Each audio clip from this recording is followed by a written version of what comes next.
Mau dia aktor hebat tapi nggak imo, wah udah kalah. Percuma ya? Imo tuh all prestasi ya. Semua prestasi kalah sama Imo. Kecuali prestasi hafal 30 juz. Betul. Siapa itu? Siapa tuh? Prestasi seseorang tuh paling tinggi kalau imo. Udah imo belum Bang Jer? Belum. Asistennya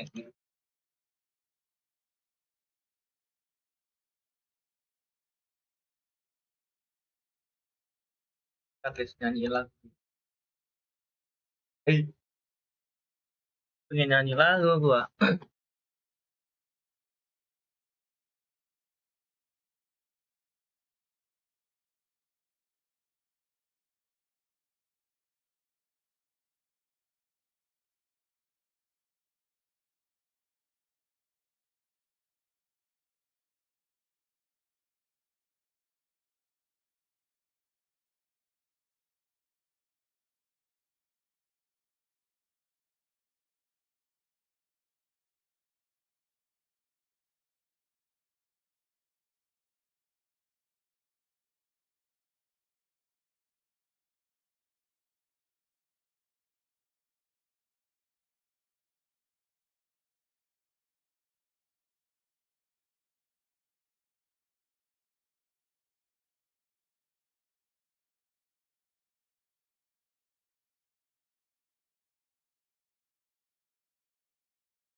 Apa ya?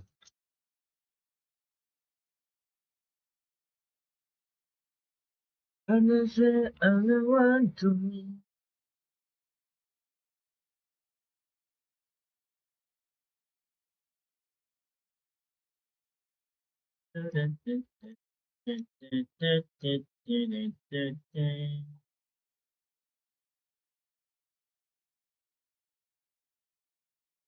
I want to want.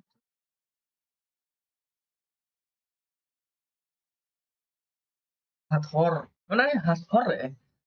Hotori ya. Lagu apa ya?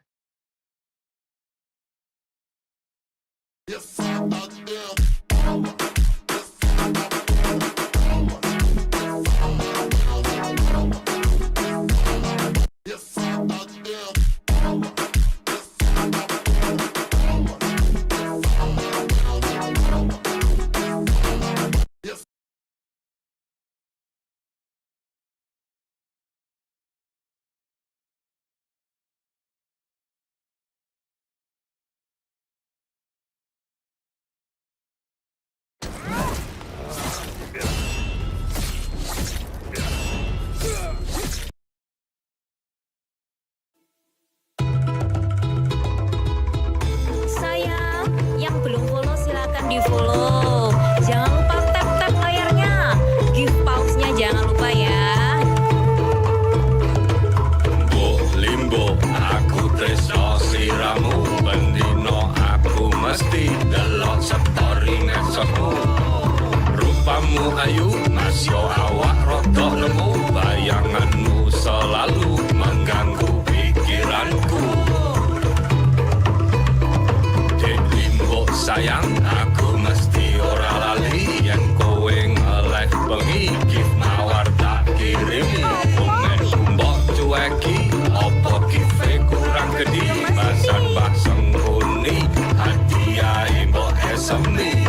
Nanging aku akan nyerah, tresnoku ora kalah. Mamas, aku lega. Limbo sayang, saiki kowe sukses. Masih dadi simpenan pejabat sing ora beres. Casingmu ganti, rambut ireng mbok semiri. Tas Hermes luar negeri, klambi ngapet pamer body. Nafsu mesti.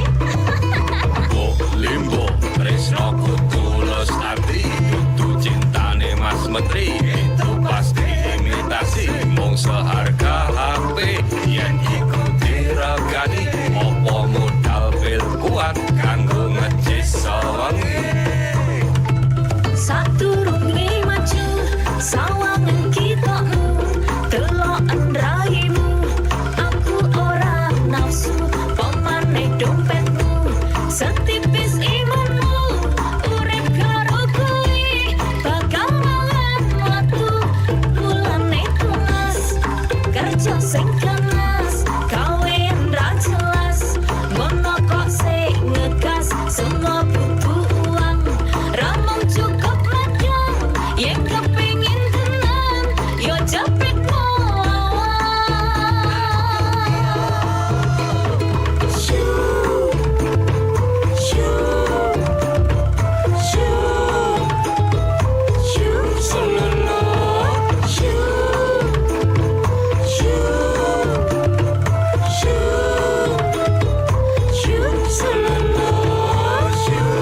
pancen durung wayahe apa dibongkar wae aku si ego asline Kembali. yo wis lah aku wis ngerti dapurmu sing kaya modelanmu mesti iso dituku mengko yen wis tuwek tambah umur dadi elek dikuak ning WC kaya sing disiram kae Saturunge maju sawangan kita telokan rahimu aku ora nafsu pemane dompetmu setipis imanmu urip karo geli bakal mawan waktu mulane tunas kerja sing ganas gawe yang ra jelas ngono kok sing ngegas semua butuh uang ramong cukup ladang yang kepingin tenang yo capek ngelawang sadurunge maju sawangan kita telokan raimu aku ora nafsu pemane dompetmu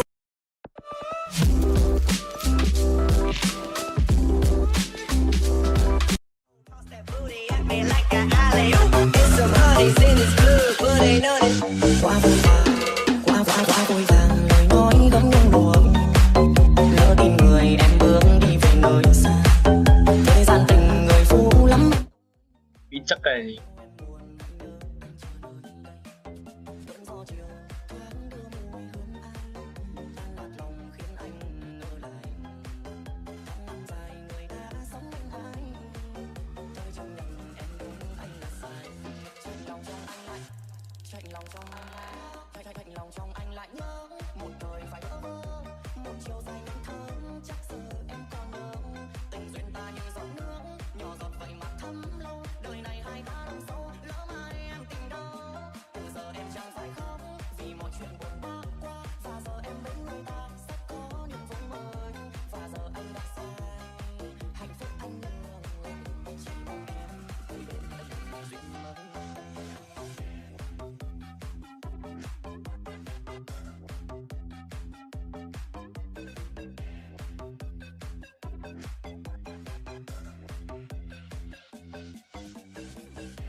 Rano.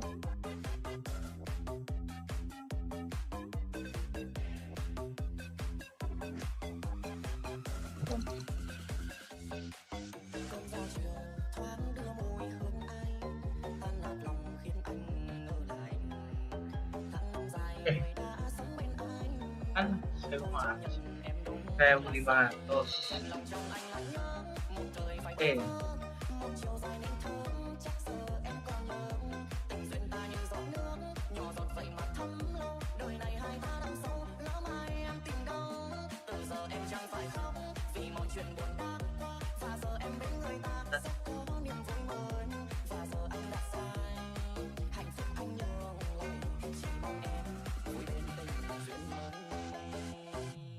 Lòng trong anh lại nhớ một thời phải bơ vơ một chiều dài nên thơ chắc giờ em còn mơ tình duyên ta như giọt nước nhỏ giọt vậy mà thấm lâu đời này hai ta đang sâu lỡ mai em tìm đâu từ giờ em chẳng phải khóc vì mọi chuyện buồn bã qua và giờ em bên người ta sẽ có niềm vui mới và giờ anh đã sai hạnh phúc anh nhường lại chỉ mong em vui bên tình duyên mới.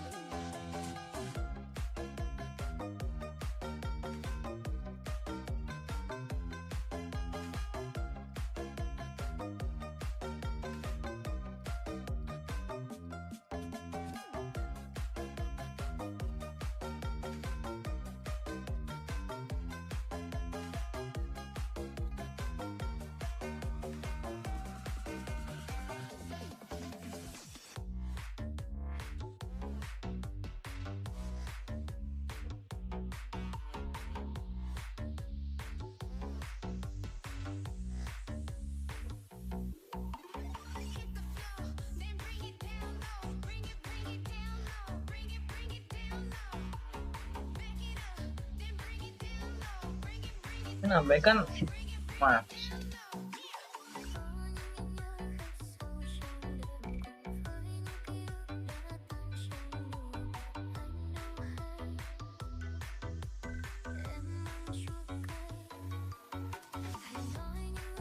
của lý sở hoa.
Ốp ốp ốp.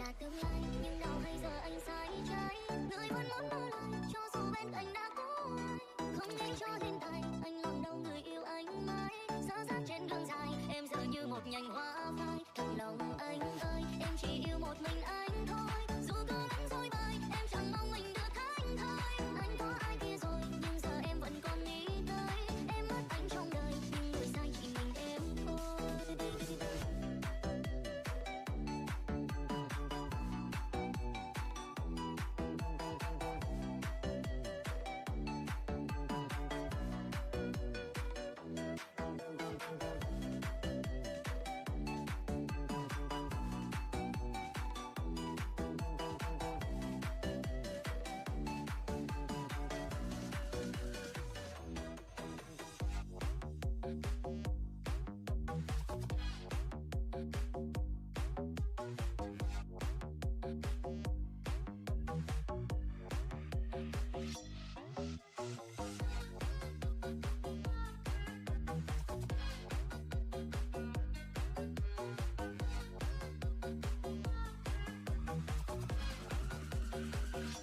Không danh không phận, em có ân hận không, không danh không phận, em có ân hận khi em tiếp cận anh thật có nghĩ em cần cảm của em. Chào ai em nên suy nghĩ lại, tương lai em còn dài, thanh xuân ấp tuần thấy mãi mãi.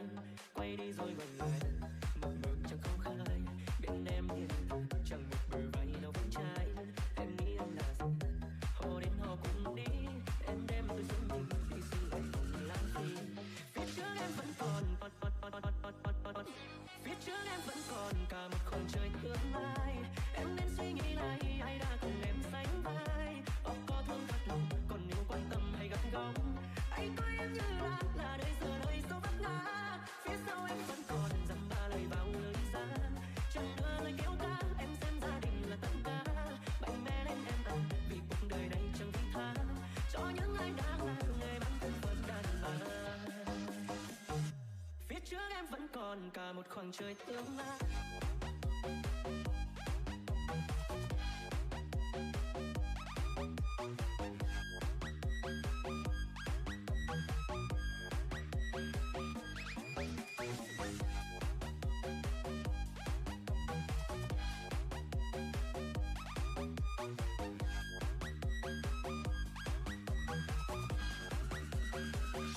Quay đi rồi ngoảnh lại, mộng mơ chẳng không khai, bên em hiện tại chẳng một bờ vai nào vững trái. Em nghĩ em là gì, họ đến họ cũng đi, em đem tôi sống mình đi sinh ngoài không lãng phí. Phía trước em vẫn còn cả một khoảng trời tương lai. Em nên suy nghĩ lại, ai đã cùng em sánh vai. Có thương thật lòng, còn nếu quan tâm hay gắt gỏng, anh coi em như là đời giờ đời số vấp ngã. Phía sau em vẫn còn dăm ba lời vào lời ra, chẳng đưa lời kêu ca. Em xem gia đình là tất cả, mạnh mẽ lên em tặng vì cuộc đời này chẳng vị tha cho những ai đang là người mang thân phận đàn bà. Phía trước em vẫn còn cả một khoảng trời tương lai. Em nên suy nghĩ lại, ai đã cùng em sánh vai. Có thân thật lòng, còn nếu quan tâm hay gắt gỏng, anh coi em như là đời giờ đời do vấp ngã. Phía sau em vẫn còn dăm ba lời vào lời ra, chẳng nữa lời kêu ca. Em xem gia đình là tất cả, mạnh mẽ lên em tặng vì cuộc đời này chẳng vị tha cho những ai đang là người mang thân phận đàn bà.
Gak pindah itu servernya.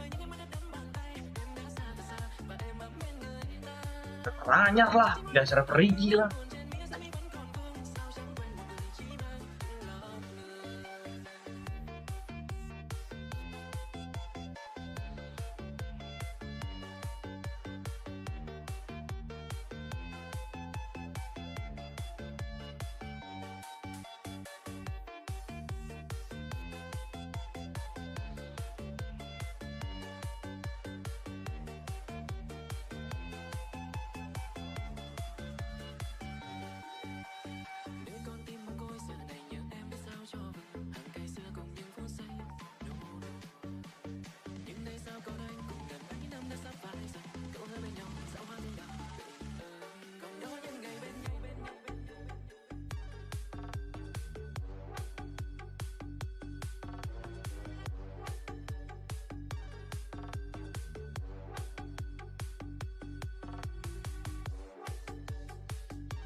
Chẳng thấy đâu em đã xa tôi cùng bấy lâu, thế nhưng lòng anh vẫn chưa kịp quên dáng em. Gửi anh mấy kia theo bao nhiêu lời anh, câu hỏi em tôi sao mau rời nhanh, phun yêu lòng cho anh bao nhiêu là nước mắt. Có nói nhói vẫn còn đây, cùng với những em mới đã đắm bàn tay. Em đã xa thật xa và em ấm bên người ta. Chắc chỉ mỗi anh vẫn còn vương, buồn trên mía sao mi vẫn còn vương. Sao chẳng quên một người chỉ mang từng lòng người. Có những ngày bên nhau nhưng sau đây chẳng thấy đâu. Em đã xa tôi cùng bấy lâu, thế nhưng lòng anh vẫn chưa kịp quên dáng em. Gửi anh mấy kia thêm bao nhiêu lời anh, câu hỏi em tôi sao mau rời nhanh, phun yêu lòng cho anh bao nhiêu là nước mắt. Có nói nhói vẫn còn đây, cùng với những em mới đã đắm bàn tay. Em đã xa thật xa và em ấm bên người ta. Chắc chỉ mỗi anh vẫn còn thương, buồn trên mía sao mi vẫn còn vương. Sao chẳng quên một người chỉ mang những lòng người.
Ngần ấy năm trôi anh được gì đâu em.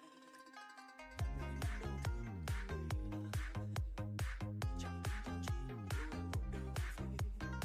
Mấy cũng đành lòng phai. Giữa những mưa rông anh ta cùng em đồng anh. Cầm chặt tay em chẳng muốn thay. Dù biết ai kia ai đã lòng say tình yêu.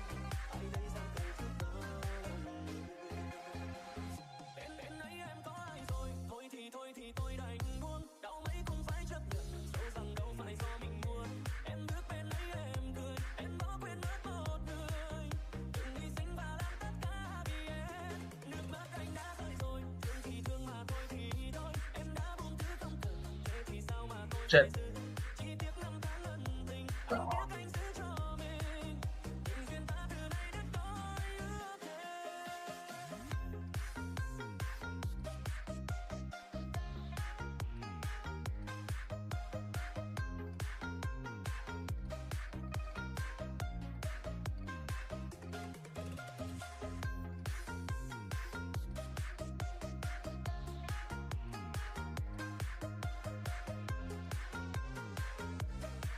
Tapi ya. Enggak.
Masa ewallet? Oroto. with each and every battle that Turnamen sepi amat gitu loh anjing Tekken. Apa ya?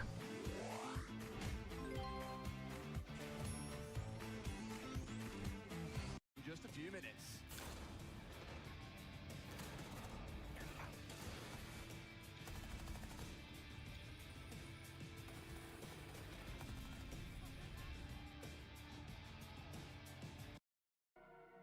Idiot. RG.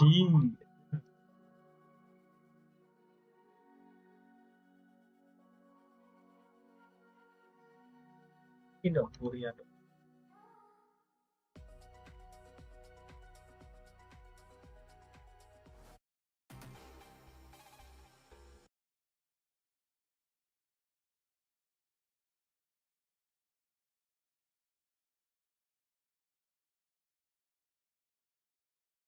Wait, what? whoa. That was a crazy interaction. High splat? Oh, it turned sideways though. Slippery wall. Second burst wins. Second armor wins. Rewind? The Oh, rewind. Arslan aja. Phil Collins wallbound? Final guy. Out of the air. Oh! It was not coming in the air tonight. It's funny, they're on a yacht. That's crazy. That was insane.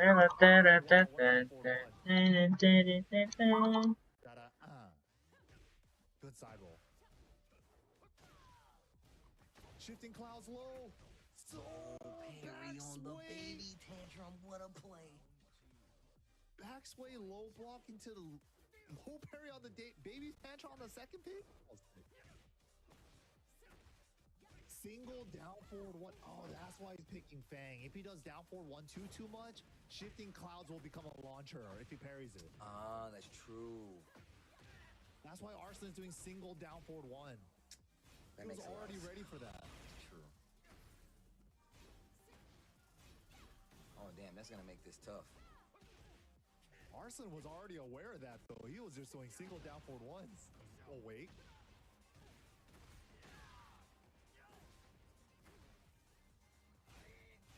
He's doing with this +1. Pressure City. Nice step. Oh, no. He chose too slow of a move to whip punish with. Would have been a wall splat. Oh. Remember, first to 3. Yeah, so try out the Fang first game. He has a couple ideas with the shifting clouds and stuff. Especially against Nina, it's not a terrible idea, but Arson was already aware of that. Gotta I'm loving it. back sway into unbreakable throw or charged up blom blom. Karaoke there. Engage. Oof. Splat Okay. combo. High splat. Every time.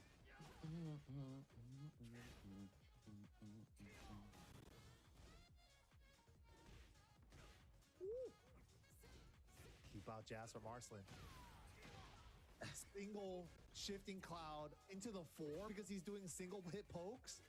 Dude, the adjustments on both players are amazing right now. Interrupt with side step 1. 5 seconds. Oh! 3 seconds. Blocked that? How, bro? Dude, it's untouchable, bro. He's so good. Doesn't let anything slip. Holy moly. That's only two. It's the first person I've seen block Mogul's Kempo 4. That was crazy. Bro, this is setting up Kakoma for a crazy Basic. dub. Harrowing. Yeah, just Or ridiculous, like, nail-biting loss, bro. It'll be crazy. Bro. Mogul switching to the Fang. Now he's going to be a little more... Let's just say it is Arslan. He's going to be a little more prepped. Mogul definitely knows how to fight this character, so it's going to get real interesting here in a bit. Yeah, Mogul kind of showing some blueprints right now how to play the matchup too. He's like, all right, whatever Mogul's doing, if he doesn't work, I'm not doing that. Right. I'll do the opposite of that. We're gonna Raw do the shoulder, exact sure, why opposite. not? Raw shoulder on Arslan, why not? Why not? can't even. Ow. Out of the air, caught him doing up forward 3. Oof. A little short. Stopping Yeah, it no on the second first hit one. this time. Breaks the stun. Yo. Good back tempo. Oh The my smash. God. Oh. Yeah, and he gets to keep the floor too. And Nina has a floor break heat smash.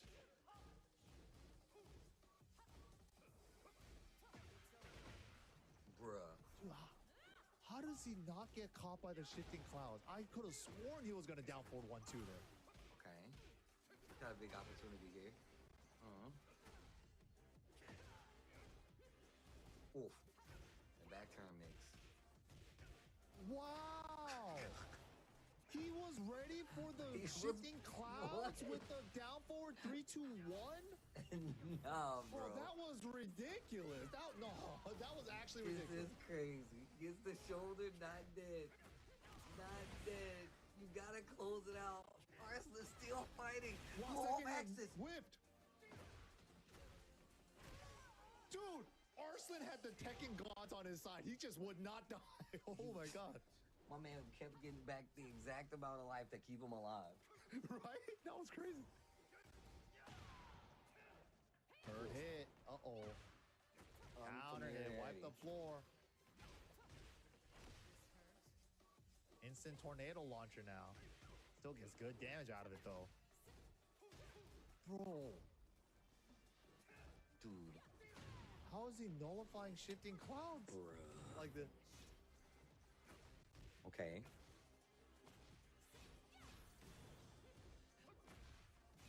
Thought it was gonna be counter hit. Down back 3 for days. All day. Bro. Arslan looking ridiculous right now. That I think defense. the idea that Mogul had with shifting clouds for like the strings and the pressure like this has not been working out. But the hop kick on defense does. Let's go. Okay. Yeah.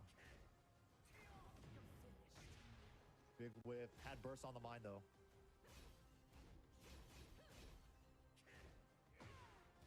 Third hit, no dunk. And back turn. Oh, back Kimpo. Nice. Spends the dash. Nice. Okay. Okay, 2 apiece.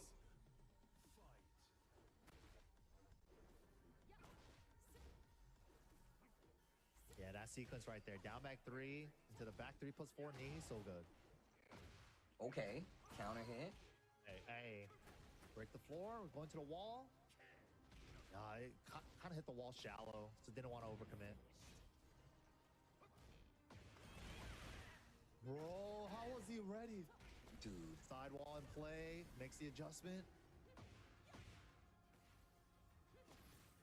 Unbreakable throw or guard or charged up move. Oh my goodness. That new heat engager is so nice for Dita. 14 frame, knee, mid. That's a safe gun, mid gun follow up too. It's a good move. It's not crazy fast, but it's fast enough. Yeah. 14 is pretty good.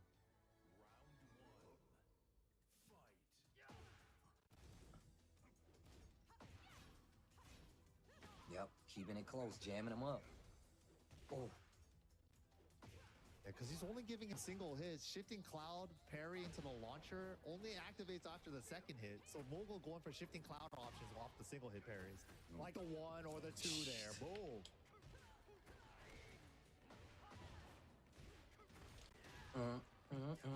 Dead? Nicely Dead. done. He's got a long road to travel though. Super long. And he's committed to the Fang. We're not going to see Claudio at all this set. Wow, good. Wow. Still launching this time. To the... Another one. Oh my god. Can he kill? Definitely skilled because the wall break. And sidewall. Oh my god. Caddy corner combo. Hell? He wasn't back turn. Oh my god. And he out.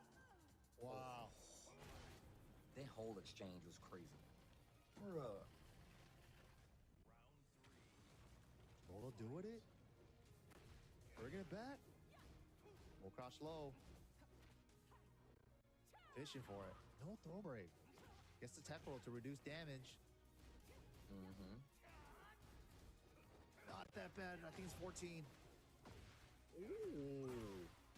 Campbell 2. I mean, shifting cloud 2 into back turn. That's that new stuff. Okay.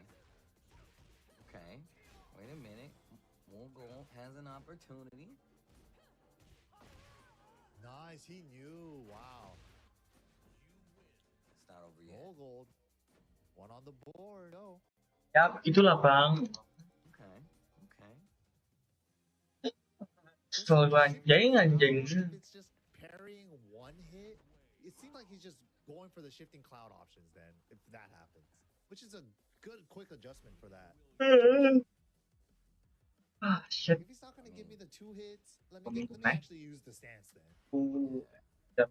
And starting to mix it up now, so Arson has to second guess what he's going to do. Because at first he was calling out a couple of the options. He's going a little further into the move list now. Let's go, another big stage.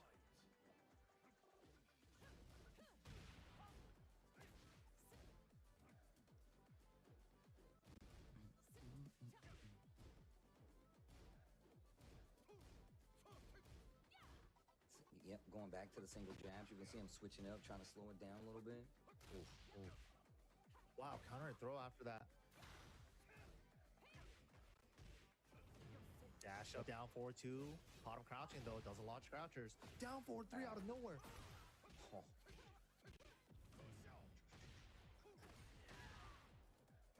First route, takes the stomp.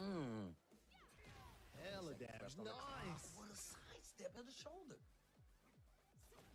Is he gonna get to use it? No, it just takes the slide. Oh my Nice. Takes the 13. He did come into the high. Oh my god, sidestep 4 there. Arson with the faster sidestep button though. Finally gets the counter hit on the 4-2. What? Jeez. Arson actually getting clipped is rare. Getting clipped there. Ooh, back tempo is good. Off axis. Oh. Bro, What are you doing? the the challenges for Mogul.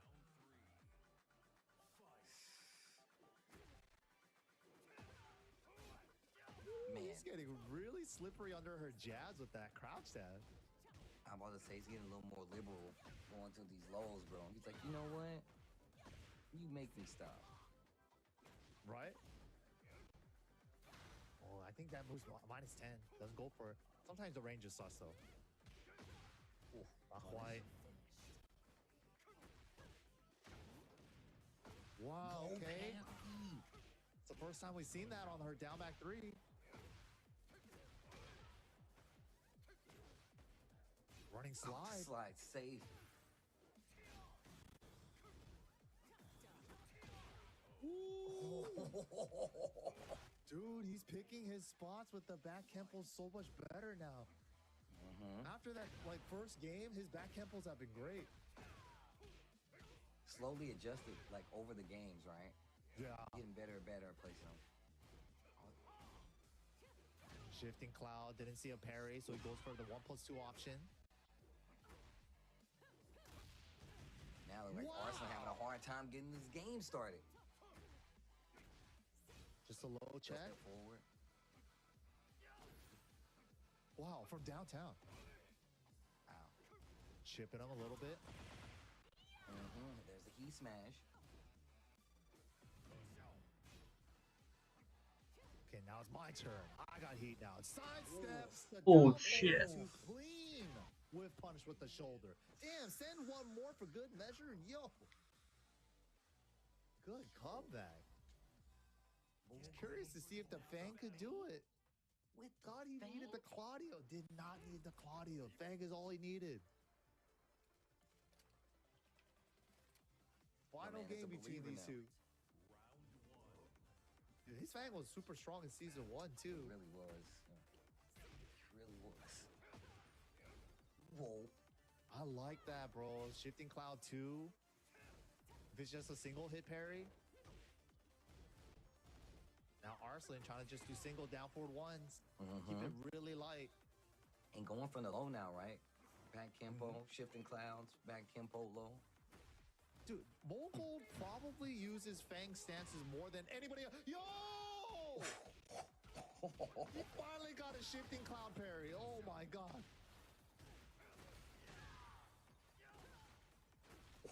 Got this dude.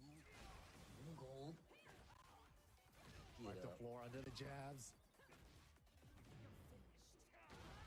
Oh my god, bro. Everything is working. And the lead in the set officially goes to Mogul. The Fang pick. It's working. The game plan. I love it when a plan comes together. Good. We're taking over the world. Playing over the floor blast area. Oh my gosh. Every back Kempo has been good. That's the floor just outside of it. Yo, lucky. Oh. Interrupt. Arslan with a side step 1. Ahí. The moneymaker.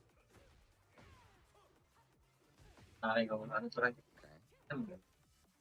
We'll have to break that. That was going to be a launch.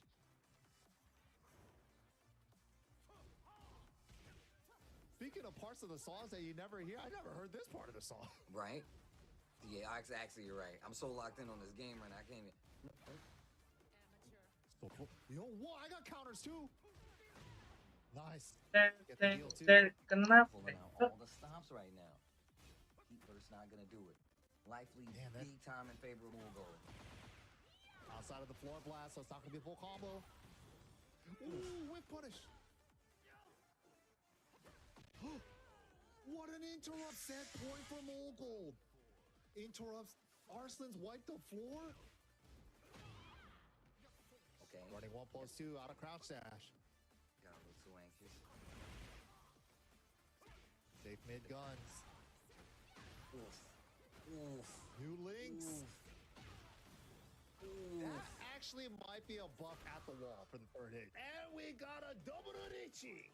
Oh my gosh. The music's Winner's going final. ham. Who's gonna take it? Get off of me. Backflip away. Let me get some space. Oh, you want to get to the wall? Let me push you to the wall then. Oh my. Oh my.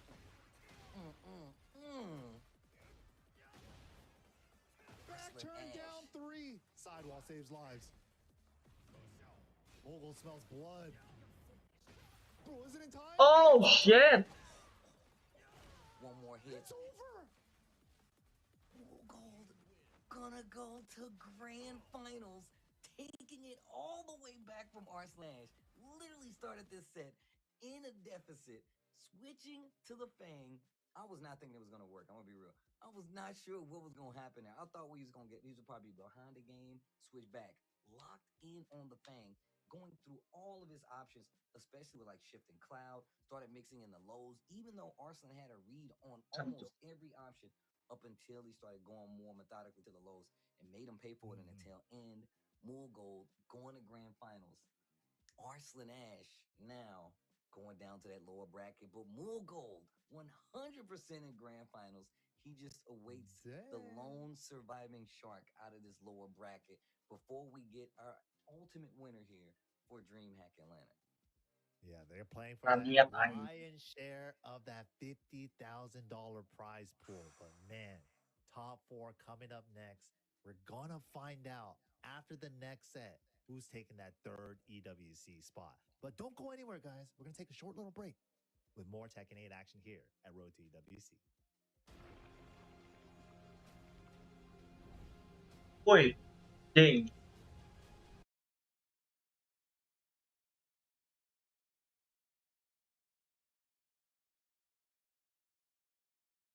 Just went.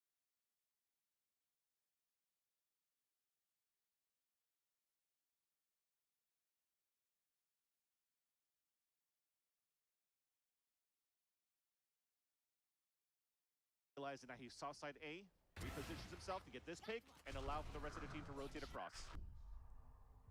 And now he knows he's got the TP help from the shadows, able to clear one more, and he's got a smoke escape too to get out now as Bang picks up 2 quick ones in the shadows.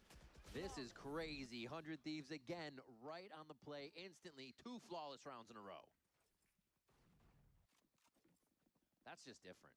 Yeah. That is absolutely different. They're missing a lot of things here for Loud too. Even just the simple trying to cross over towards this A side. The timing of the wall comes down. Yeah. I mean, they hooked the flash inside sight too, so it wouldn't have even cleared the operator before. It seems like they just tried the dry peek. Go, go, go. And I'll give them credit. Oh, wait, hold on. Is this gonna work? No. At least he's able to fall back, but I'll give them credit, right, for Loud. They didn't know here that Team Matino was pulling out an operator for this round. Right. Got caught potentially off guard, and now they're a little bit ready for that. Team Matino readjusts into middle, and there's that punish. Gotta see the openers. Very big there. Yeah, like you said, Loud kind of realizing it. Flashing this time, giving Verdi a bigger chance to be able to take down B main, and now leaving an insert here in Erde to take down Bang. And seeing how antsy 100 Thieves will get. This is the first time Loud's kind of receiving a bit of the information. You see the importance of the first blood, there right? It is. As soon as you get an early first blood, you're playing a 4v5 on the opposition here for 100 Thieves. On the defense, usually you're trying to push up to find that information, maybe close some gaps so you could readjust a little bit better. And now that you're playing that slow default and you've baited out, and especially getting the first kill into Team Matino, it allows for you to just cut the rotates. Ooh. Cryo ducking his head down a bit. Timing in mid. Favors Vora.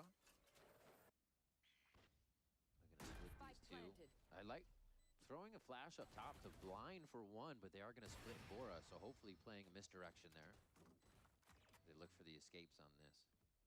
Right now you can see from both 100 Thieves players is just try to do damage. Yeah. You know they've invested so much from round after round to try to get rounds, so if you're able to get a lot on the exits and save the op, that's a there it is. Little W in the column there for 100 Thieves, a small win. Unfortunately, though, they weren't able to keep the second player alive with that. Cryo's still looking for another pick. I mean, they could still afford another op in the next round, so why not? Big round for Loud. Getting round recognized, where 100 Thieves will kind of re-clear with people instead of util. Ooh. Oh. Rare miss by Cryo. is going to be a nice round for them. Over towards B again, so they do get their kind of comfort sight back. And pick another round up to make it 3-4, still in favor of 100 Thieves. It's a nice block contact too, and a nice opener from Darker, who is playing his first raise now on the VCT stage. Third time overall, including this game. Usually you see him more as the initiator, flasher, KO, breach too in the history. Supposed to be around to see what he can do. Ultimates up for Raze and for Neon, for Darker. And Verdi, and there's a showstopper to call the curtain down on Asuna. 100 Thieves are trying to defend this one. Let's see what Loud has for comms as they take the site.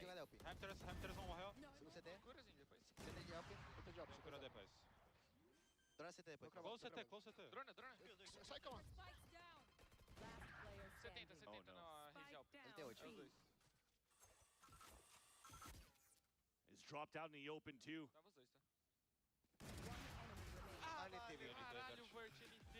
And a nice try in the end though.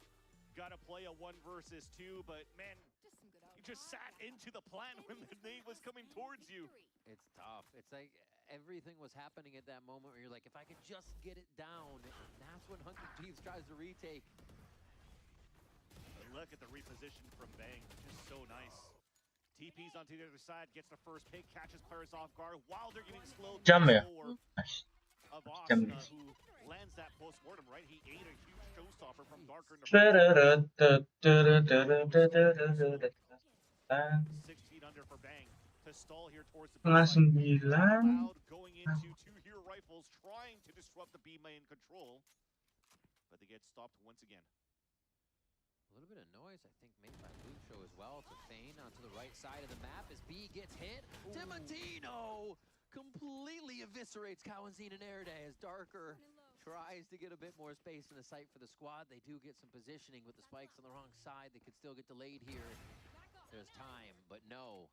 The delay comes from Verdi on 100 Thieves getting a defensive position. Not bad too, though, picking up that operator. And now upgraded rifles. So this is actually looking pretty decent going into the 3v3. They know that they have the space. It's been slow for 100 Thieves. They're not flood retaking or trying to stall as fast as they want to, or they have been in the last couple of rounds. So now you get a safer plant. They're setting up here to see if you could close it out with the operator. Looking into the spawn first sign, but dropped by Vora. Getting the res, double peeking off of this. Lucho trying to stay quiet. They're already able to source a bit more out. They know they have to swing the boxes. Now Bang has the clear vision of back sight. They were sourced just by process of elimination, and 100 Thieves pull another round in their favor. Yeah, you got to respect to the 2 players trying to make a play.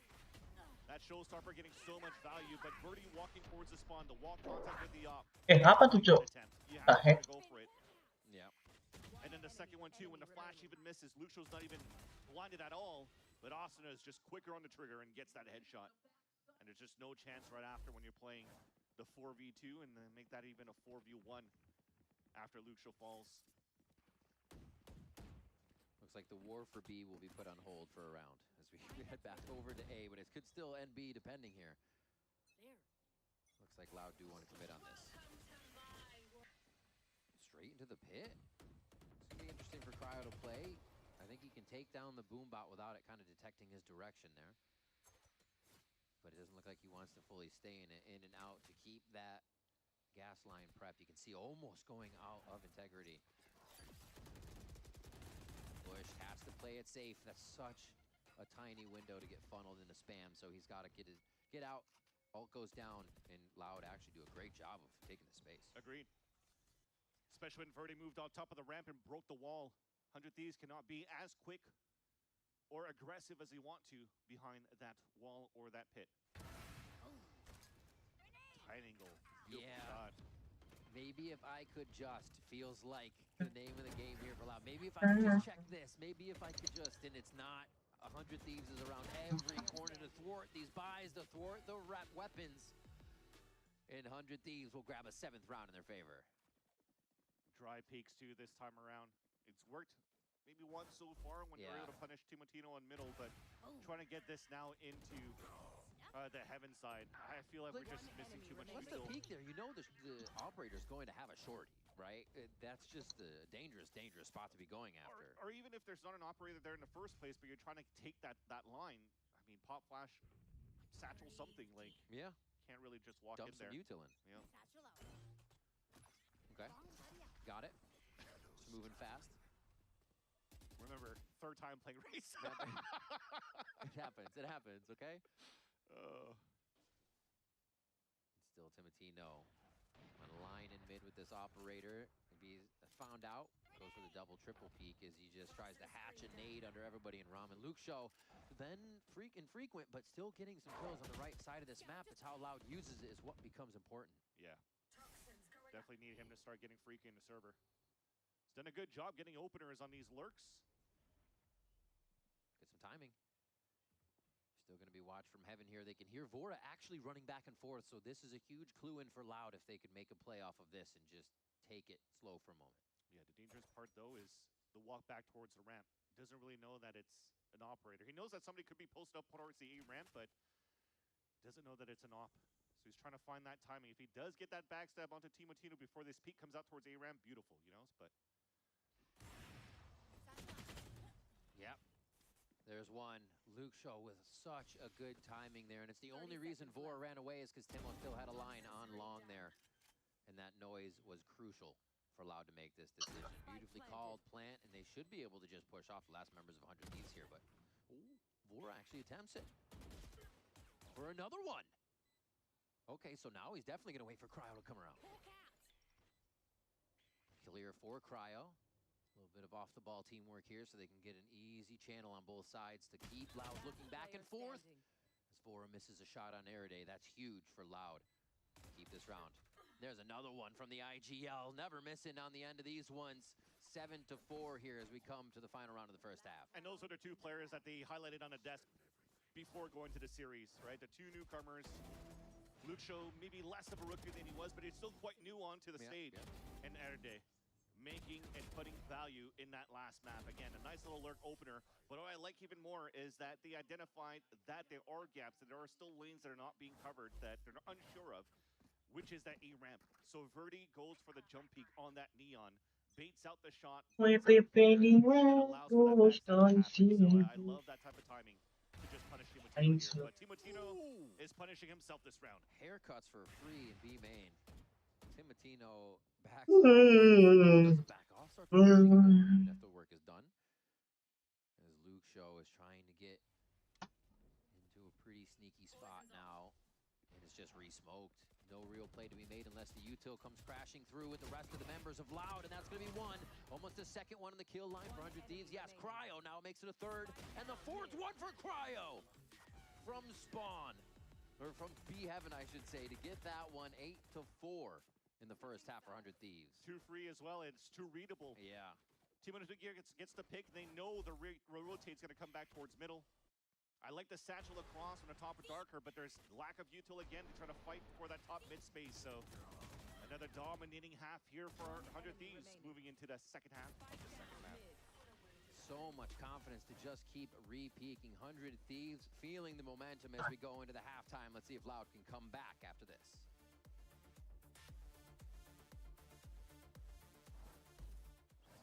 Not much longer now, and I will also take to the skies. Me too. You? No, you will always be a worm. Just wait and see. Red Bull gives you wings.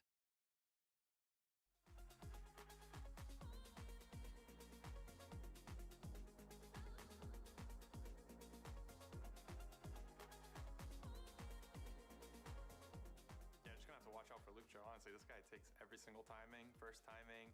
He's like, honestly, like less. I know it's crazy, not that crazy to say, but yeah.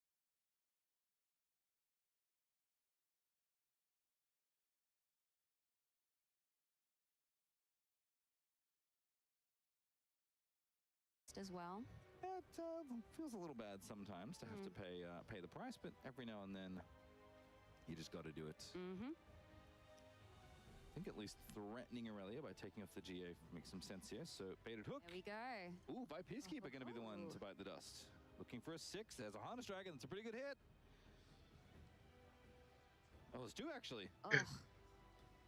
Can only take one, unfortunately. Yes, but pretty good catch. yeah, I imagine Harness Dragon is going to be the pick here. It is just going to knock off the GA, unfortunately, but better than nothing, as they say. And thanks to a recent rules change, you can actually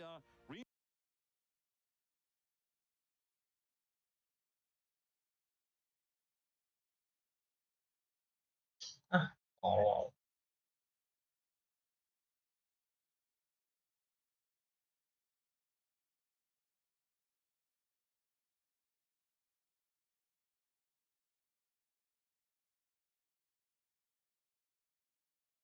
You in position yet?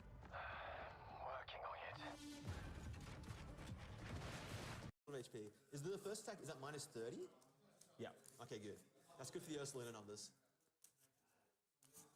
It works out. Is it 340 the number first? Yeah, that's the magic number. Alright. That's why the Mega Greninja scares me. Alright. Stone Arms.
know sacrifice ×3 is in the list, but there's no colder weeks, right? That's another way to kind of get a death knell while also getting another unit. Pretty good against Aurora. And one of the reasons I think people have been interested in Order as a domain for this event in particular. I mean, there is also Hidden Blade. Hidden Blade, that's a fun one. Sometimes you just hit your own unit, draw a couple cards. I've Hidden Bladed my unsung hero many times. Will be interesting to see which battlefields are out in play this time around. I wouldn't be surprised if we do see that Abandoned Hall come in, just so that there is that choosing. Yeah, I'm curious if Aurelia, I guess they are going first this game, so I think it makes sense when you're kind of on the play, have a little bit of tempo lead that you will want to go to, I think, what is maybe your best battlefield in Abandoned Hall. I think just thinking about the matchup in general at a macro level, I do think that you can't let LeBlanc drag the game out like that. Yeah. Obviously, like, didn't get that much choice with how things lined up, and I think both players navigated as well as they could. I think LeBlanc just kind of turned the corner at a critical turn and managed to stop the bleeding, stop Aurelia from getting the final point. But I think at your best battlefield on the play, I do think Aurelia should try and win before that happens again, before Karthus gets in the mix too much. And there are things like Charm, right, that can affect backline units to try and break those things up, but typically these kind of decks, when they get enough resources, can do everything kind of in one turn, right? Yes. Play Karthus, have your Rex, hook it, pop it, make another thing, take the battlefields. Like, yeah, a lot will happen at one time, and typically it's hard to stop that once you get overwhelmed. So the trick is to just put enough pressure on your opponent that they can't build the perfect little combination.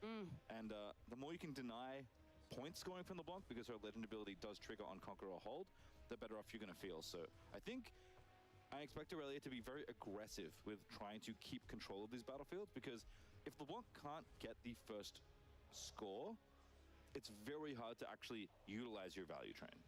Absolutely, and I do think that in the last one, we did see a little bit of, you know, trying to make it work despite not having those cards necessary for the first couple of turns there. You really want to establish that Admin Discord jir. Yeah, I think some little things stuck out to me there as well, like with Aurelia. Mandi nggak tuh kira-kira? Actually choosing the Stellicon was really smart, just knowing that in that position, the other cards you draw are going to be way scarier to me. Even though Aurelia is the single best unit in the deck, it's the whole deck, not just the Legend and the Chosen Champion, but in many ways this is a deck that cares maybe more than any other about its Chosen Champion. But Aspirant's Climb on the other side, I like this a lot. No Abandoned Hall, Targon's Peak. Maybe deciding that Abandoned Hall is best save for the final game. Black Rose Dignitary coming down. This is kind of like Soaring Scout with a little more might. Cost a little more, a little bigger on offense as well. Notably, does have Assault 1, so if you get into a combat, you will actually contribute some might to hook as well, but you must actually be assaulting, which means units must be there for you to hit. You don't just get it if you roll into an open showdown, so is sometimes bigger than it looks, which is nice. Tide Turner is going to go ahead and grab the Targon's Peak, and in general, I do like, this is another battlefield I do like on going first for Aurelia. That's because as soon as you grab it, you just hold up spells for the rest of the game. Yes. And that is a very powerful thing for a deck that always wants to be holding up an On Guard, a Discipline, a Defiant Dance. So we even saw actually in Atlanta a bunch of sneaky deckhands. So when you're on the play for Targon, so on the draw for Targon's Peak going second, you can take the peak and then do the same thing and kind of get the point tempo and never let it go. Is actually, we're going to gank on over and get 2 points out of the deal. So very nice start here for Aurelia. Much, much faster. Absolutely. We did get a little sneaky peek of the hand there. I think there's a little Porro there. Yes. Little Lonely Porro, little Discipline, little Guardian Angel. 3 cards I spy, but unfortunately can't hold both as Galio going to hit the bin. Make a copy of Black Rose Dignitary. That one is ready. No shenanigans with ganking or Star Spring this time. So that reflection isn't going anywhere. But we'll at least get an extra bit of ramp happening as Channeled Rune will get exhausted once that temporary unit goes away. And just setting up here, Karthus already making the value train very present. Readying 2 runes and saying, Yoga, what do you got? I think Deceiver has definitely been far and away the most popular LeBlanc option for this tournament, for sure. Yeah, this deck is so sweet. Again, just like, I'm curious to see what the makeup of other lists is like. This is really nice, by the way. Finding a charm, able to take out the Karthus. I mean, even just like face up on the table was Channel 2 runes, which was a pretty good death knell to get. And Tide Turner actually going to get involved even more. And I think this is kind of how the tempo has to go. Going to look to crash through all these units. 2, 3, 4, 5 might versus 6. Tide Turner is going to win a very nice melee. And even though the death knells will happen, Karthus wasn't there. A much more aggressive start, building way earlier for Kyoyo. And this is kind of the thing, you have to kind of pick the pieces apart before things get out of hand. Definitely. So should be 4 points, I believe, on Kyoyo's side. 2 on the first turn, thanks to those boots ganking. 2 on this turn, thanks to the same thing. And Ruin Rex kind of going to get the train going again alongside Watchful Sentry. I like that Disney is continuing to deploy units. One of the nice things about this deck is there are so many little units that channel runes for you that you can actually afford to play your more expensive 6-might 6-drops kind of earlier than you'd expect from other decks without putting yourself too far behind on resources. Because again, one of the things that is true about this deck, it is extremely resource dense, like very greedy. Absolutely. How much energy it needs to operate. All right, and we can see, yes, there was that Lonely Poro in hand. Adaptatron, not a bad one against the old Beta Took. Good against Aurora as well. Been a very popular choice for quite a while. Yes. 5 points, it looks like. Had my math a little wrong because of holding for this turn. And of course, go to 6 now. And this is kind of commonly the Doomsday scenario up against Aurelia. Could even see Aurelia maybe be deployed here. Don't know if we have enough to also play GA. Going to play Lonely Poro instead to reinforce. And maybe just pass it on back and say this could be enough. In the face of Ruined Rex, I'm not sure that is true, but making an effort here to try and put the point pressure on before LeBlanc can really get set up here. You'd also be feeling so much more comfortable with making some of those choices without that Karthus there to double those triggers as well. Yeah, playing GA but not equipping. So I think trying to set up for a big Aurelia turn next turn. Aurelia does cost 5. GA equips basically for a power, but it doesn't cost you energy, so you can leave a couple runes up to play more spells. That will mean there'll be 2 runes available as Watchful Sentry awakens alongside Rex, and Rex is going to go ahead and make a reflection of itself, I believe. Off to the peak, discards another Rex, and is starting to get some value here. It can turn around very, very quickly just because of the tempo of those LeBlanc decks. Is only 6 points, so don't have to necessarily stop the other battlefield from scoring by holding, although not a comfortable spot to be in with your opponent's 7, especially with, again, kind of the impending Aurelia next turn threatening to score the other battlefield. She can also score both. There is a Boots of Swiftness also just on the board. Second Rex. So there is some stuff to navigate here, but Rex the second, LeBlanc fragmented as well. Nice little value piece from your champion zone. Makes a lot of sense in a deck that is trying to accrue value pretty steadily, and not a bad baited hook target either. Although there aren't that many 4s in this list you're trying to crack for. So we are going to go to 7 here. Kyoyo, if he can find a way to score that very dense battlefield once again, with triple Ruined Rex at it, we'll be able to take this game and push us to game number 3. Oh no, it's an Aspirant's Climb game. I'm so wrong. Foiled again by Aspirant's Climb. So actually, I changed my mind. I think this is a really rough position for Aurelia. Because Ruined Rex going to be charmed on over, but going to deal 6 to everything. And I guess that means the Death Knell doesn't do anything, but you traded 3 of your cards for 1 of theirs.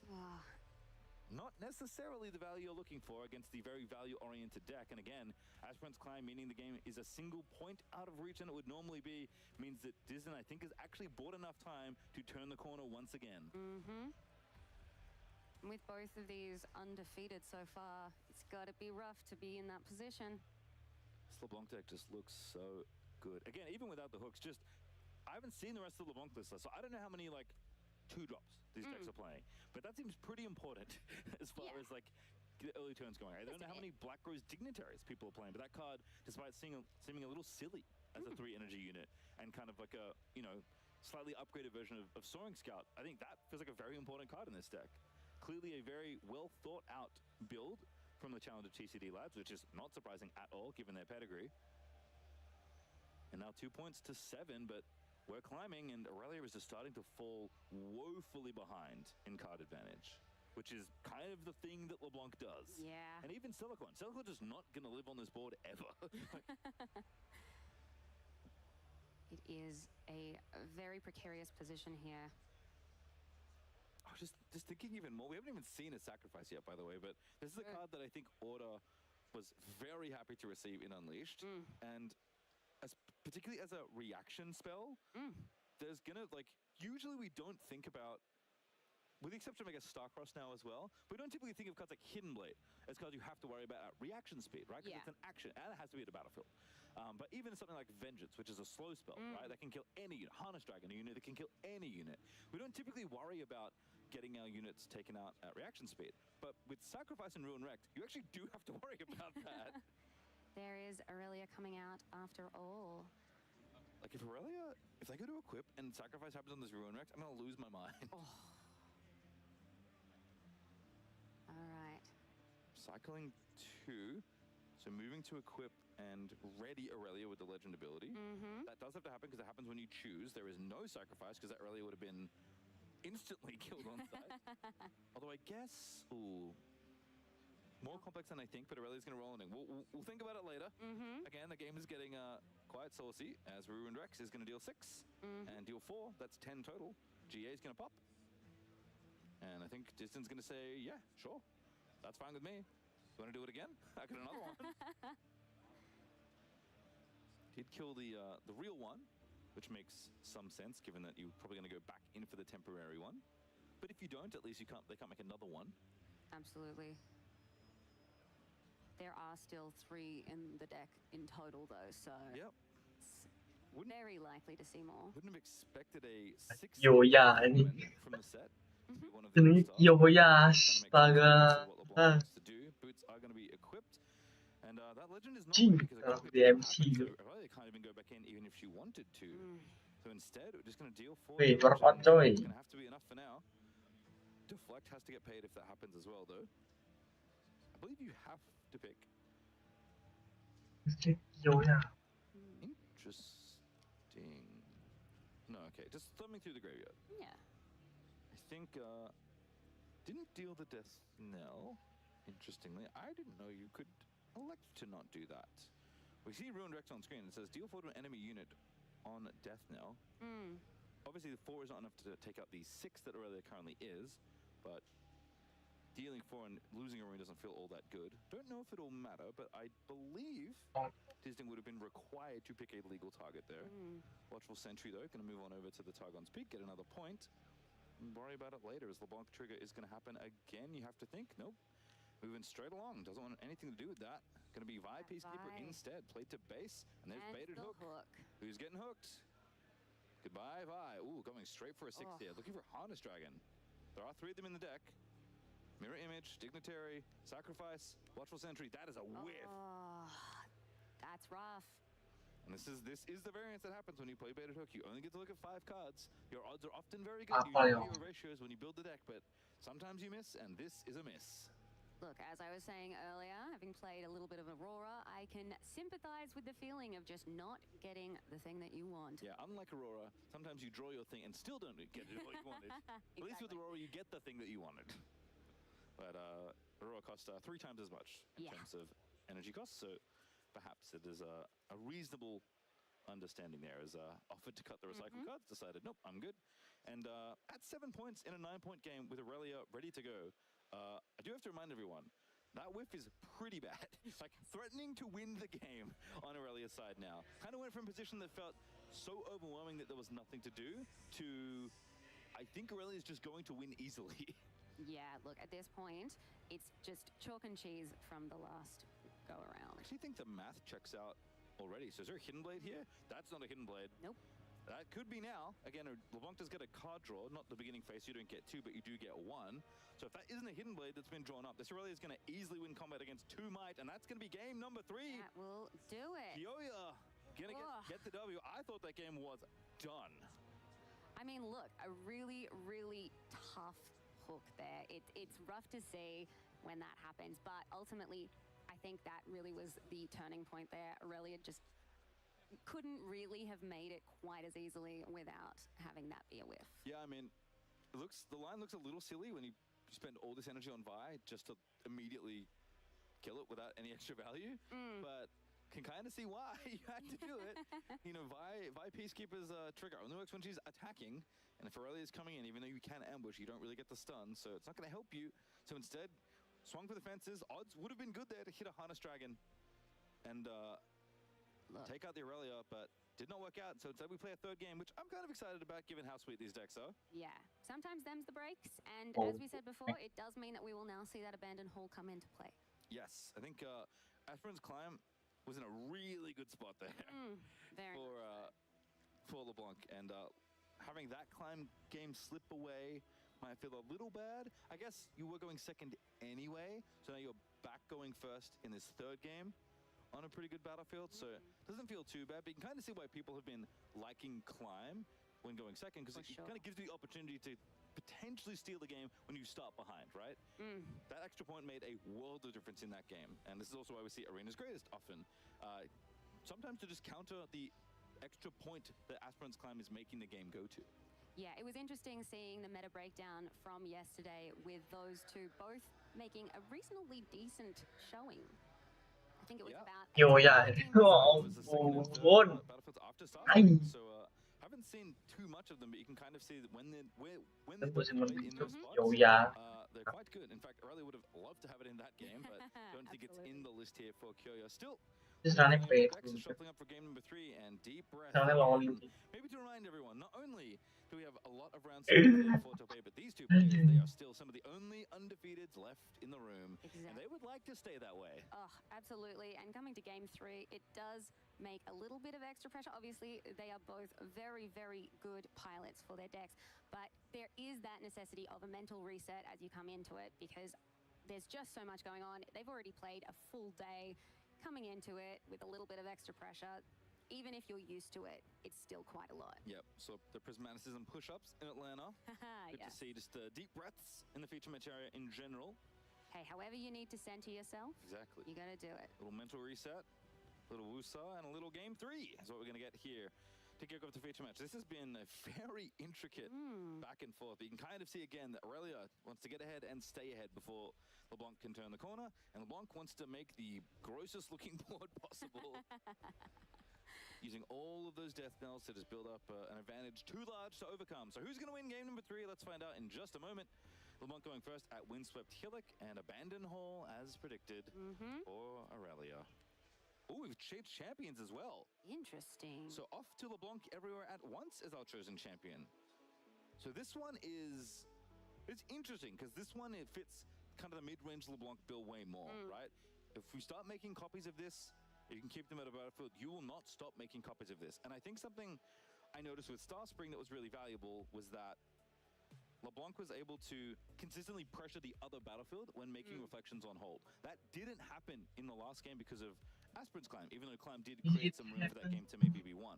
Windswept Hillock does basically the same thing for LeBlanc. In fact, it's arguably more efficient than Star Spring because you don't need another unit. So all of a sudden, Aurelia goes from kind of saying, I can pretty easily get to one battlefield and maybe hold the other one, to like, oh, I'm in danger every single time you make a reflection now. Absolutely. That tide turner coming straight in. Yeah, onto the hall. But just kind of developing here for Aurelia. This is, again, very common. And slammed the chosen champion on turn 4. This is also a 4 energy, no power champion unit. LeBlanc has access to 2 very good units in her champ zone. So off to the Hillock. Starcross is going to be the answer here. Yep. And these colors do not have ways to really fight on the chain. So this is just going to happen. Yep.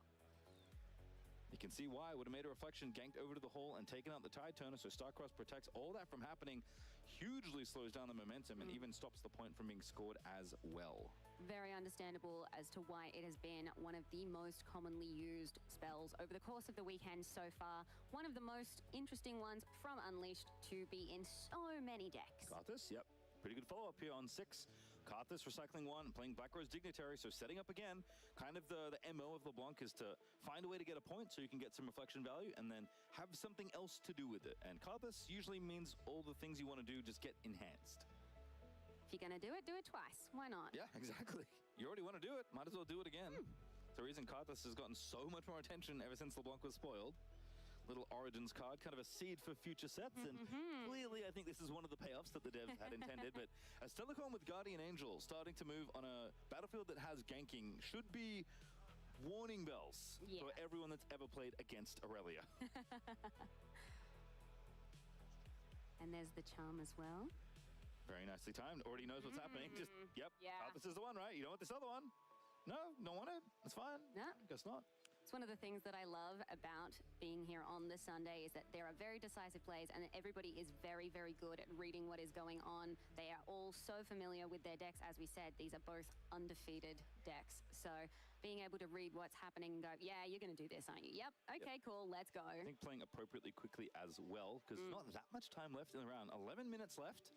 Plenty of time to finish game number 3, but have to think that Disden maybe didn't expect to have to play one, as Vi going to come in and keep the peace once again. Silicon Herder going to lose that beautiful Guardian Angel, but is going to live to fight another day. LeBlanc value, though, is going to continue to accrue, and again, with that ganking granted by Windswept Hillock, there is just so much value to be gained. This is kind of how LeBlanc gets to break the points in a way that's in her favor, because you always want to take one battlefield, right, because you get value from a reflection. This lets you pretty freely ensure that you get both. And there's a very big difference to getting 2 points a turn than getting 1. Absolutely. Having both conquer and hold be the trigger for it is really, really effective. Yeah, it could have been either in LeBlanc. I think would have been pretty good. So clearly a legend that got a lot of love in development, maybe we can say. As just considering the discard here, tend to want to get something you can get back with Mixologist or something that is a little too clunky to cast. LeBlanc, everyone at once, going to fulfill kind of more of the latter condition than the former, making a copy of... Is that Black Rose or Vi? Is going to be a copy of Vi. So once the biggest unit, actually. Interesting. Just establishing a very large presence more than anything else. Bit more on the value side of things this go around, just trying to present the most might possible. And one more to come. It's Soaring Scout reinforcing. And maybe he doesn't want to grab the other point. Yeah, just wants to keep the Stellacorn at bay. So stacking might on the bottom battlefield instead. 13 presented with that reflection.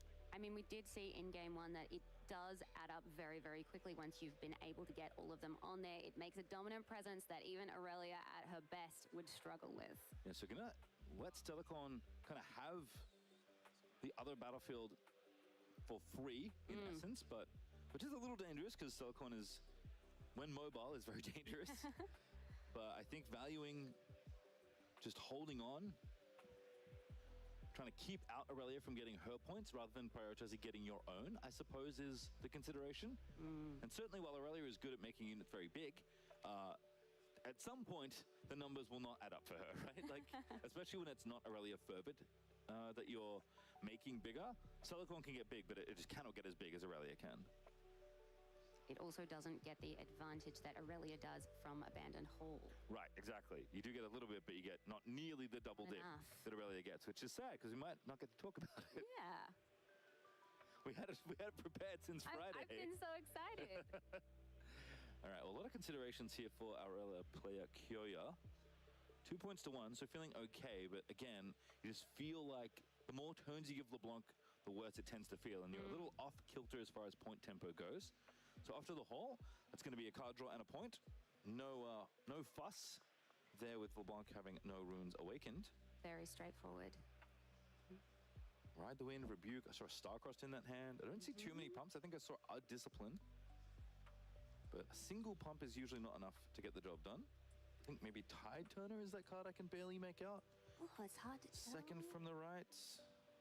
Possibly. But 2 cards on the table, just trying to figure out what to follow up here. Not really enough resources to deploy Aurelia safely, so I think it is going to be a game where Stellacorn's going to have to do a lot of the heavy lifting. Oh, yeah, there's a Discipline. Okay, so making a play to maybe just move again, draws a card, gets bigger thanks to Abandoned Hall. Is that Defy there? There is... Did see the Defiant Dance. Oh, Defiant Dance. So this is going to shrink the Vi. Stellacorn's going to ready, I assume, Abandoned Hall, kind of farming extra might, actually a la Aurelia. So now that's a 9 might Stellacorn Herder, all of a sudden. Not bad. 5 Peacekeepers a little smaller, so it's 11 might, I believe, on the bottom battlefield. Is Tide Turner going to swap them in? Aurelia still needs to be used here. Stellacorn Herder is not ready, I might remind you all. But that recycle is going to be enough, as Aurelia does use Tide Turner's Choose to ready the Stellacorn. Move is going to draw a card. Ready is going to happen, and we're going to move back in. Very nice. Huge amount of cards and a massive amount of damage dealt to this battlefield. 5, 6, 7, 8, 9, 10, 11. 11 plays 9. So not enough to actually do it all, but enough to clear at least all the units that aren't temporary. And that feels like a pretty good amount of damage done. Sometimes feels bad to sacrifice your Stellacorn given how good that unit is, but I think that is actually a very good use of all those resources. Absolutely, especially because if you are building up to eventually having Aurelia as your main focus rather than building up Stellar Corn for the big event, like, it makes a lot of sense to try and negate the fact that they were building up that battlefield once more like they did in game 1. So the other thing to consider, I mean, Titan is still around scoring points, so that actually is kind of nice, but recycling a bunch of runes there, which is something Aurelia has to do to have her kind of biggest turns, and that was a relatively, you know, mid-plus size turn, is going to mean that redeploying Aurelia, or deploying Aurelia Fervent at all, is going to be kind of hard. I mean, the rune disadvantage is pretty massive. Yeah. If you look at the pile of runes over on one side versus the 3 on Curious side. And that does make me worry, only because that's more time being given over to the LeBlanc, which is a deck that does want time in this matchup. Whereas Aurelia, again, tends to want to kind of get that tempo and keep it. Is Thousand Tail Watcher going to make an appearance? Shit. There's another one you can hook every now and then that is enough runes for acceleration. And that Tide Turner is going to very badly lose this combat. Ooh. Ah, LeBlanc. Yeah. Never forget, it's never just 1 point. Yep, that'd do it. Make a reflection, discard a unit you might get back later, like LeBlanc Fragmented. Yes, LeBlanc there as well. Make a ready unit, and that ready unit has ganking thanks to being in the Hillock, so off we go. Goodbye Tide Turner, and all of a sudden the points are even. A very, very decisive move there. Being able to get both really turns the tide. I think at some point, Korea just felt like I have to deal with all these units at this battlefield. I have to stop LeBlanc from triggering, right? Does trigger on hold, which temporary units cannot do. So used a lot to kind of bring the game back to even, and all of a sudden it feels like one Watcher kind of has meant enough of a tempo loss that I'm a little concerned for Aurelia's ability to catch back up in this game, because the game plan has been get ahead and stay ahead, and now I'm behind, I have to get back ahead as, oh my goodness. Oh, wow. Sacrifice finally showing its power here. Before the temporary trigger does mean the unit goes away, just sacrifice it instead for a rune and 2 cards. Why not? Ugh. Do you like drawing 2 cards for 1 energy? Oh, I wouldn't say no. I certainly do. Yeah. Baited Hook as well in that hand. Glasswing Soldiers Carter, something bad is about to happen. Yeah, suddenly that rune disparity really, really feeling very Oh, impressive. shit. Okay. There is a Star Cross, which can break up some reflection combos, but Carter's going to get discarded here, make another Thousand Tail Watcher. This is mostly just for the points, I have to imagine. Going to go over here at point number 5. Makes sense. Still 7 might sitting at that battlefield as well. Not bad as far as presence at a site goes. And there's Baited Hook. Baited Hook. There's no 8s, but maybe just for fun, we'll do it. Goodbye, 7. Hello, Harness Dragon. I see a Rex. I see a Rift Herald. Ooh. Banger. Banger alert. That'll do. Oh, Ruined Rex. Always taking the good cards instead of the fun cards. I mean, look, at this point, oh, no, no, no, no, oh, no. He's got another one. I was just about to say a fun card would be to rock another Hook, and here we are with it out here. Yeah, so Hook happens first, and there's just no runes available for Aurelia to do anything. Aurelia usually pretty good at making her one bigger release, which all you need to dodge the death knell, but 4 damage is done, and that's going to be game! Oh my goodness! Distin goes to 9-0 with Baited Hook LeBlanc, and he hit the Atacama for the flex. Oh, what an incredible game. I am so impressed by how this Baited Hook did come into play at the end. They're having the 2 to finish off really showcases how the card really can change everything. Look, the Aurelia player at that point in time, obviously with that few runes, it was always going to be a difficult position, but goodness me. Yeah, I think found himself behind, had to make a play to try and equalize the game, and then opened the door for LeBlanc to do LeBlanc stuff, and that is the LeBlanc stuff. Yikes. Oh, look, it's easy to see why that deck has been performing very well so far this weekend. I think very prescient of you to be like, oh, like, how do you kill your Death Knell units? And we actually just had like the most boring mode of Baited Hook at the end of that game, which is pay 4 energy and a power to sacrifice a unit. That was the only part of that text you needed. That's all you need to do sometimes, and clearly it worked. Yeah, it did do more, but like, I guess the first one did more, because it actually found the Ruin Rex that could kill the Aurelia, but the second one was basically sacrifice that cost 4 times as much energy. Oh, and didn't draw you a card. Look, it's still a little bit more satisfying than just kind of running into a wall, you know? I mean, I can kind of see what the Challenger boys have been cooking up. That deck looked nasty in that game. Look, I love LeBlanc, but I would not want to be coming up against that deck personally. Very interesting to see a Chosen Champion change as well. I'm curious what matchups Disden wants to do that. I guess we have an interview coming up, so if our other talent can hear me, maybe we'll perhaps find you ask about when you change the chosen champion. I'm trying to talk extra loudly because I see somebody moving up for an interview. Perhaps we'll ask about the chosen champion, Logan. That would be great. Look, I think it's very interesting. I don't think we've seen it on the feature desk at this point, a chosen champion change. We've seen one for Ari, I believe. I think yes, Ari maybe changed to earlier green yesterday. Ari yesterday. We've seen a little bit of LeBlanc ever at once. In fact, the mid-range LeBlanc decks tend to have been favoring that as their chosen champion because, like, we didn't see it in this game, but we've seen it before. Like, once you start the reflection train, you just keep your temporary units forever as long as they're at the same battlefield. And all of a sudden, I mean, you saw what happened. There's like 15 might hanging out in the battlefield pretty commonly. If you just make, like, I don't know, 4 copies of LeBlanc ever at once, and you have like 16 might permanently and even more units to add, like, it gets pretty gross pretty quickly. Oh. Definitely a very dominating presence on the board there. So I don't know how the other lads are doing, but Challenger TCG, again, only sent 3 players. I mean, it's a long way from home. It is a very the long US way. To Sydney, that's a long flight no matter where you're coming from. I came from LA, which is one of the closest cities you can travel from. An extremely and it's still long very flight. far. But So only great sending place to 3 of them, be. but they're all in contention for top 8 still coming into this round. And I mean, Disden is poised to make top 8 with his deck at this point. Absolutely. I think I would be feeling very confident at this point coming out of that. Look, I think realistically, regardless of how far you've traveled, obviously a lot of people are contending with jet lag to a degree, but the decks that are going well are really just thriving at this point, and it's nice to be able to see them going so well, kicking off the day for Sunday here. Yeah, shout out to LGQ who keeps tweeting about his horrible sleep deprivation who's going through this event. I mean, it can be brutal jet lag. I mean, we talk about the US being far from Sydney. My goodness, Europe is a very long way away. Have you ever done that flight, by the way? Oh my gosh, yes, I have a couple of times. And look, I'm very blessed that I can sleep on a plane anywhere. Being 5'2", it makes it very easy to just kind of squeeze in there. But I do not envy it. It is a rough flight, but it is worth it to be here because Sydney is wonderful. And I'm really glad to see so many international people coming and having a very, very fun time here, being able to explore a little bit, if not, you know, having a little bit of a break every so often. Yep, heard a lot of fun about the extracurriculars that were happening, but we have an interview ready. I'd love to hear more about this LeBlanc Hook deck. Logan, what do you got for me? Thank you so much, Pastry Time, for that fantastic cast. I am joined by our 9-0-0 undefeated LeBlanc, CTCG Daniel. Hey, how's it going? Not as good as you, mate. How does it feel? Oh, I mean, it's great. I mean, I haven't had at any of these RQs an undefeated streak on day 1. So being able to go 9-0, you know, I need to win a few more rounds and then I can draw one and I'm locked for top cut. It's a great feeling to have. You're definitely on track to get to that top 8 for the end of the day after the, obviously, first round of 5. You've made it through the first one. You've got 4 more to go. But Pastry Time had a question. Sure. Walk us through the decision of sideboarding that chosen champion. Yeah, so the main reason to use the 4-cost chosen LeBlanc is for the windswept hill game. Going first, you have exactly 4 runes.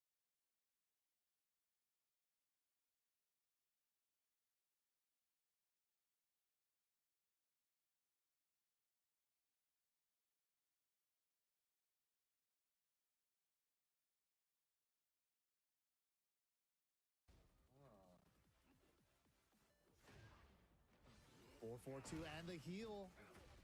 He healed back half that combo damage. Baby tantrum not gonna do it.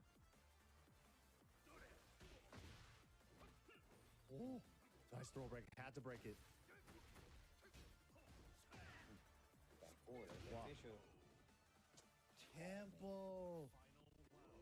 Adding that extra variable on what range to do the hell sweep at is really going to throw off Keisuke in Souls instances. Yeah. Again, back tempo. But gets blocked.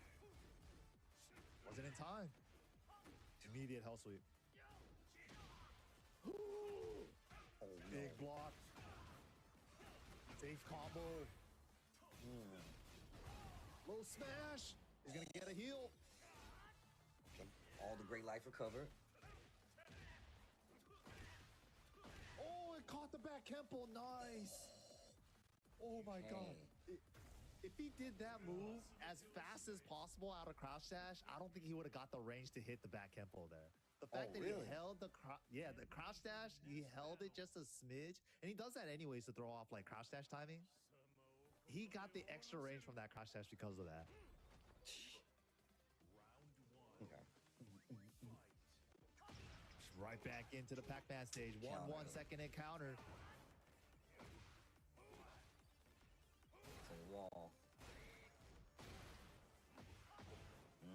Punish fish hook with his back against the wall. Second hit on counter hit wall splats. Oh, Yep. man. Not done yet. Okay.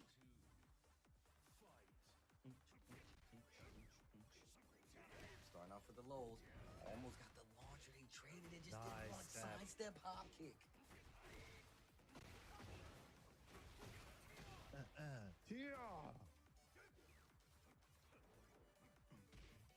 He's dancing on him. He's dancing on him.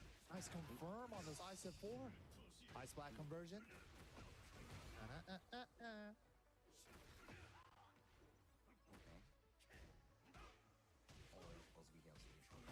Oh, didn't stick. Nice.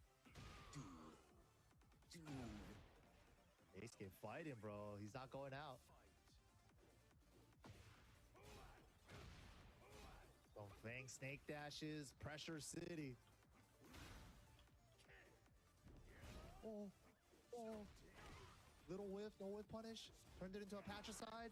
L sweep. Oh my god. Burst route to get a little more carry. To the wall. Nice. Get up.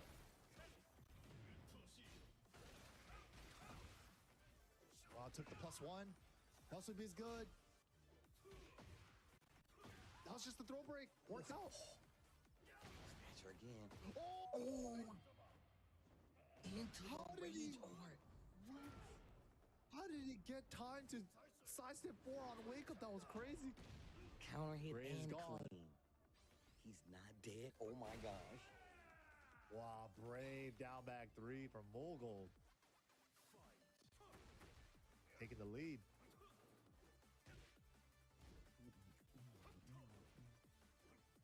Good break. Not deterred. Still got a sweep and electric. Walk on one time. What are we doing? Down 4-2 ender. Okazemi. L sweep. Oh. Nice Oh my meaty gosh. forward 4-2. Dude. They're going round for round. Pound for pound. Round for round. Big block on the hell sweep this time, though. One wrong guess. On offense. Could have been punished worse. Shifting clown. Sidewall save me. His success rate on this is ridiculous. Oh. It's stacked. Oh, this pressure. Nice. Yo. Blocking for his life from Keisuke. Stepping left on the side step forward, pushing towards the sidewall there. Oh. Oh my god. What is how does he sneak this in? Wow. Bruh. More gold. Dude, the Fang is ridiculous like this still? Dude, his Fang is at this level still, right? I thought he's been on the Pokemon train. Lah, kenapa? Bro, you're like, I bet a lot of these players coming into this when they're like labbing mogul stuff, they're probably just thinking like Claudio most of the time. It's like, bro, his Fang is still this good? I don't know if y'all noticed, but that Fang is still doing numbers. That Fang is something serious. And his Fang is really unique to him. It's not like he's copying other Fangs. It's like him doing all the shifting clouds and the back temples as like the way he does. The shifting cloud master over here. Yeah, good call outs though. Great call outs. He's not like overly using it, but he has this particular time where he's like, now that button.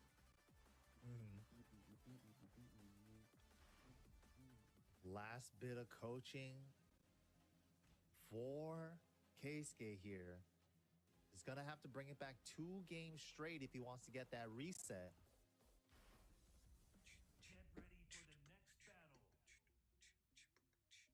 And 1 game left for Mogul to be crowned champion.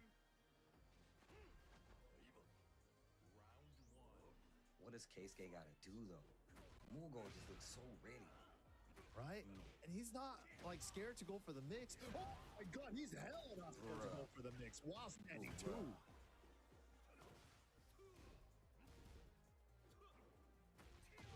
Oh, there. Yeah, the back Kempo evading the cartwheel kick. Okay, going to those options a lot more now. That's the patcher side. Clean step on the patcher side. Unskilled option here? Back turn? Nah. Okay, yeah. With the heat. Steps to burst? Not quite. Kayak 2 rounds away from Local now. I remember asking early in Tekken 8, shoulder or shoulder heat dash is better? I think shoulder heat dash is better. Oh yeah, easy. Easy. Feel like it does so much. Yeah, it's hella good. Wow, they're swinging. Scrapping, if you will. Okay. Engage.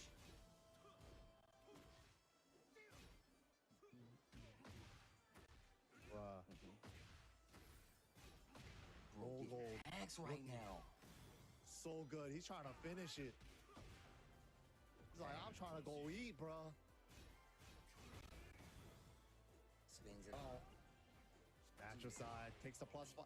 No fear. No fear. Back Kempo. Sweep. Didn't flinch, bro. Damn. Circling the wheel of options. Hell sweep. Patch aside. Keep out electric timing. Electric find his mark. Good break. No, it threads it.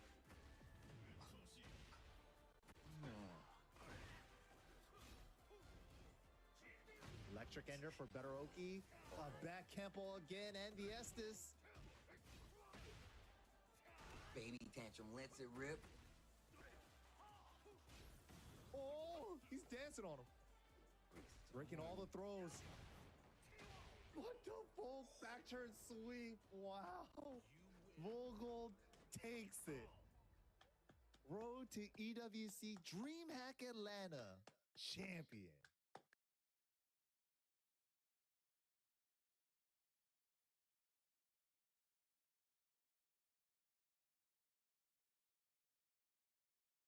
Pulsa dan data murah di aplikasi GoPay selalu ada harga murah. Download dah. Don't like that spin because if Dexter was paying attention, he didn't have any bars to actually extend that combo, so it was good. That breaker did nothing. He wasn't gonna hold any damage. Yeah, no bar and no striker. Lifting. He's. Take jump? No. Okay, I'm not mad at the trade. But yeah, these projectiles are too slow to contest consistently. Come here!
さいや。追い求めれば求めるほど遠ざかる時もある。でも理想に追いつけるのは自分だけだ。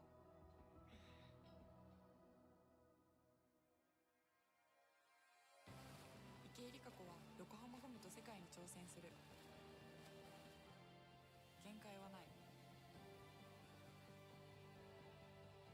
行くぞ横浜。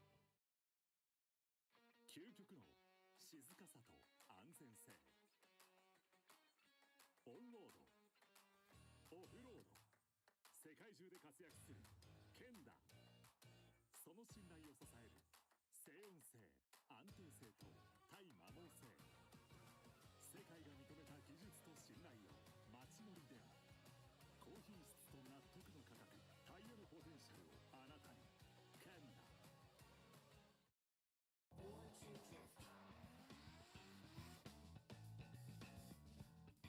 Shaping the future of motorsports. The future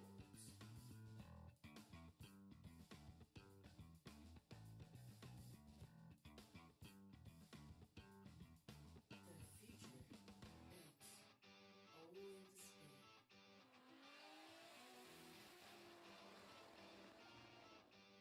Shiba Tire Motorsports.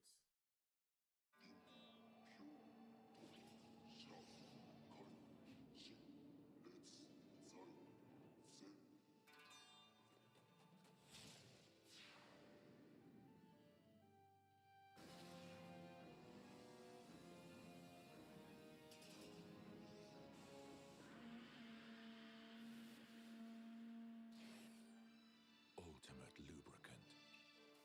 Mortis. What's up, guys? It's Frederick Ospo, and I use RSR suspension on all my drift cars. I love RSR. Iyo RSR Ichiban.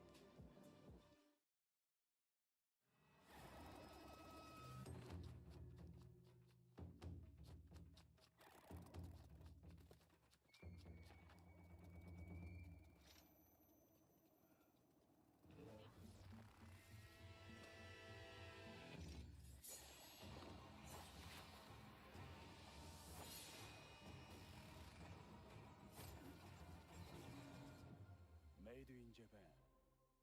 ブリード。伝統と革新。小倉クラッチのテクノロジーを凝縮。チャンピオンを取るためのクラッチ。小倉レーシングクラッチ。ORC。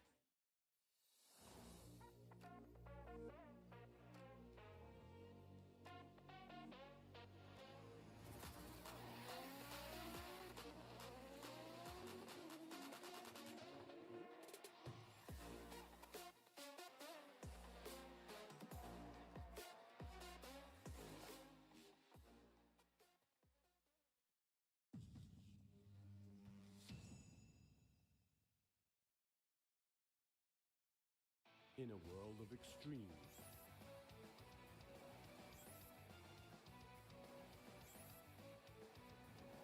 this is where they're refined. The real deal. Cusco.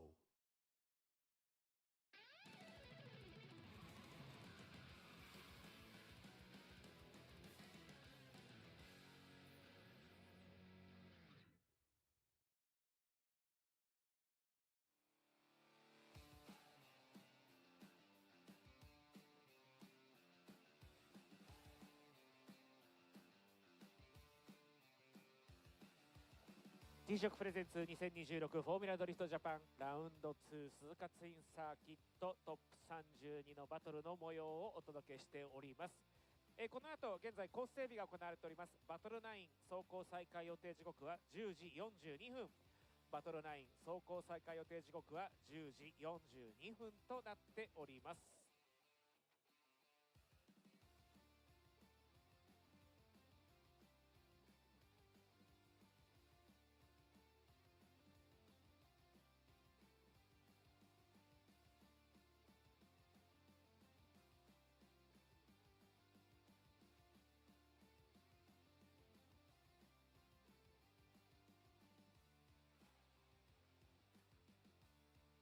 Lah, kocak.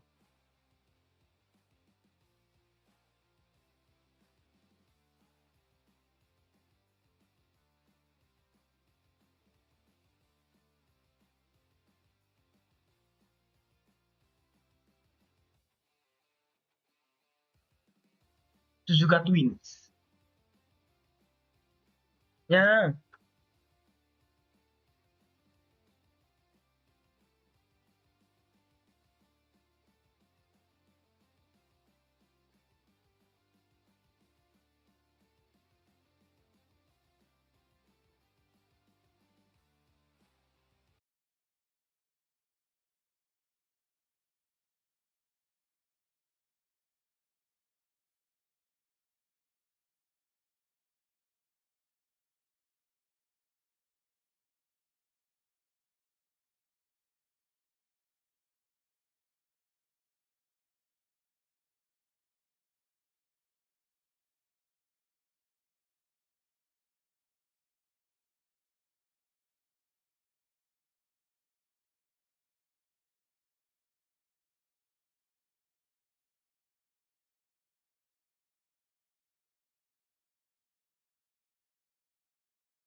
Oh, ini tahu.